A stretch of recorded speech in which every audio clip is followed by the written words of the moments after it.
দর্শক আসসালামু আলাইকুম। এই গাছটা কি আপনারা চেনেন কিনা অবশ্যই আপনারা লাইক কমেন্ট করে জানাইবেন। আমাদের গ্রাম ভাষা বলে এই গাছের ইজল গাছ। ইজল গাছ, এটার ফুল খুবই সৌন্দর্য, আর এটার বিচিটা খুবই কামরাঙ্গার মতন, অর্থের মতন লাগে। দেখেন, এটা হচ্ছে ইজল গাছের বিচি। এই বিচিটা খুবই সৌন্দর্য লাগে দেখেন। আর এই ইজল গাছটা হয় কোথায় কোথায় আমি আপনার বলি, খাল পারে হয়, আর নাহলে নদীর পারে হয়, নাহলে বিভিন্ন জঙ্গলে হয়। দেখেন, এটারে বলে ইজল গাছ।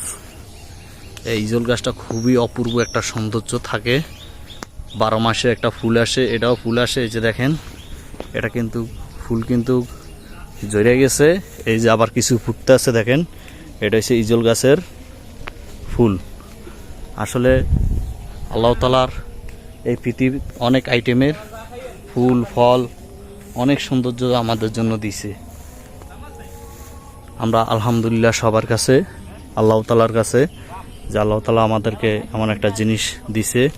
আসলে যেই গাছটি মানুষের উপকারী আসে কেন, এই জন্যে বলার উদ্দেশ্যটা, উপকারী আসে, মানুষের ছায়া দেয়, ফুলের সুবাস দেয়, বিভিন্ন জিনিসগুলা দেয়।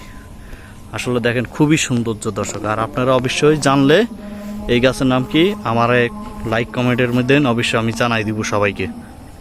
আজকের জন্য এই ভিডিওটা শেষ, পরবর্তী ভিডিওতে দেখাবে। আসসালামু আলাইকুম।